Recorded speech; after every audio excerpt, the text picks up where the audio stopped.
Bonjour, bonjour et bienvenue sur ce nouveau live. Donc, le début de la semaine 3, jour 1 de l'événement saisonnier que maintenant tu connais, que j'organise, qui s'appelle le Printemps des coachs de basket. Et cela sur le thème de la planification de la saison, avec pour résultat ce que je désire pouvoir t'apporter et que tu puisses mieux aborder ta nouvelle saison qui s'approche. Donc en effet, nous sommes sur une période particulière où les fins de championnat arrivent, les dernières journées d'entraînement arrivent aussi. Nous arrivons dans une phase d'une part de fin de saison, mais aussi d'un autre côté, c'est le moment de commencer à préparer, si ce n'est pas déjà fait, mais déjà de préparer la nouvelle saison qui se projette bientôt.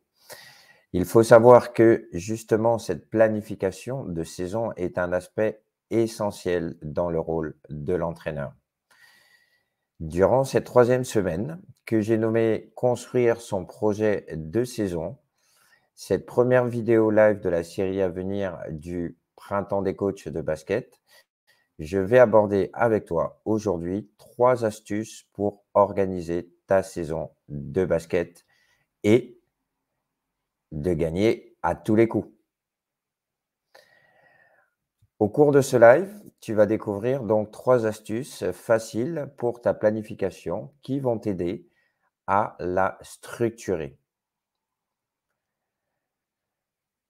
Nous allons parler dans un premier temps, la première astuce qui va être la désignation d'objectifs. C'est le point de départ de toute planification. Le but sera d'atteindre l'objectif avec un maximum d'efficacité dans un temps donné de préparation et pour une période compétitive déterminée. Il est possible de maintenir un état de forme optimal sur une période donnée, mais probablement pas sur une saison complète. Il faut donc échelonner les objectifs par niveau d'importance avec un objectif principal et des objectifs secondaires. Ceux-ci peuvent être des bilans de fin de cycle, de développement ou des compétitions secondaires et permettre d'évaluer les progrès réalisés ou de réorienter la préparation. Dans le sport collectif, comme le basketball, ce choix relèvera d'une prise de décision entre guillemets subjective et de la gestion globale de l'effectif.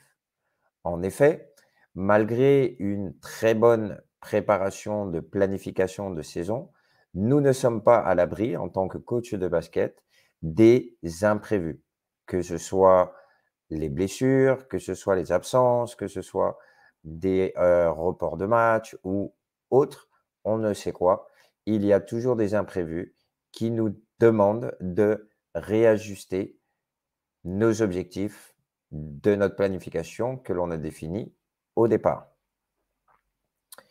La deuxième astuce que je te donne aujourd'hui est le choix et la mise en place de tests et d'évaluation. Évaluer un sportif est une nécessité pour donner un sens au projet d'entraînement. Les tests et les évaluations permettent de mettre en évidence le niveau individuel des sportifs dans les domaines physiques et spécifiques. Ils permettent aussi de comparer ces niveaux de performance à des divers moments clés de la saison et notamment, par exemple, à la fin de chaque cycle que tu auras prévu dans ta planification, que nous avons déjà vu dans les vidéos précédentes. Ils permettent aussi d'élaborer à partir de ces résultats un programme d'entraînement beaucoup plus individualisé. Même si, pour un sport collectif comme le basket, il y a aussi un programme d'entraînement collectif.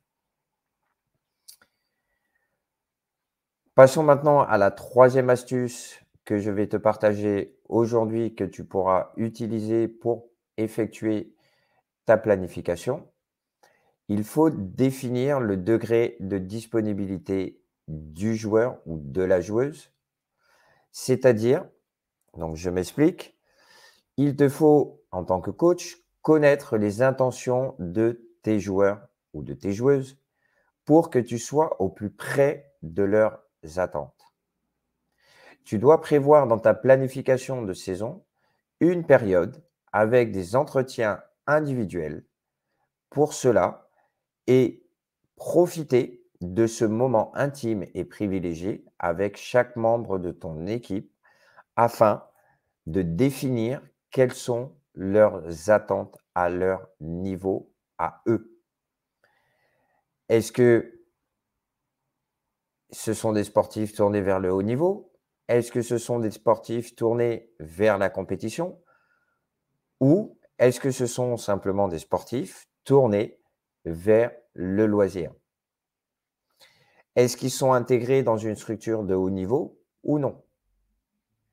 Quel est le volume d'entraînement et la répétition des séances intensives?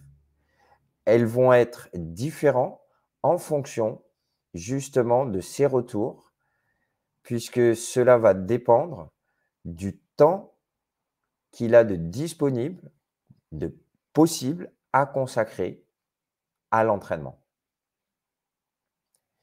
Et cela est important, voire primordial dès le départ, de façon à ce que tu n'aies pas de décalage entre ce que toi, coach, tu vas prévoir et ce que les sportifs, tes joueurs ou tes joueuses sont en capacité de faire. Cela permettra d'éviter toute incompréhension, notamment en termes d'atteinte d'objectifs ou ne serait-ce que définition d'objectifs déjà. Donc voilà les 3 astuces que je voulais te donner pour organiser au mieux ta saison et te permettre de pouvoir la planifier le mieux possible. J'aborderai d'autres points plus en détail, notamment lors de ma webconférence qui aura lieu jeudi à 19h30, où tu pourras en plus avoir la possibilité d'interagir avec moi. Donc, pour y assister gratuitement et ne pas louper le contenu de valeur que je vais te donner lors de cette webconférence, je t'invite à t'inscrire dès maintenant. Il te suffit de regarder ci-dessous dans la description, tu y trouveras un lien. Tu n'as plus qu'à cliquer et rentrer tes coordonnées. Tu recevras un mail de confirmation de ton inscription qui te permettra de pouvoir accéder gratuitement à ma webconférence qui va se dérouler donc jeudi à 19h30 et qui aura pour sujet 7 secrets pour devenir un meilleur coach de basket. Si tu as des questions ou des remarques sur cette présentation que tu viens de voir, n'hésite pas à les poster sous cette vidéo. Ce sera avec plaisir que j'y répondrai et que tu pourras avoir ma réponse avec grand plaisir. Je n'ai plus qu'à te souhaiter une bonne fin de journée en profitant du beau temps qu'il y a actuellement et te donne rendez-vous très vite pour un nouveau live. Ciao, ciao.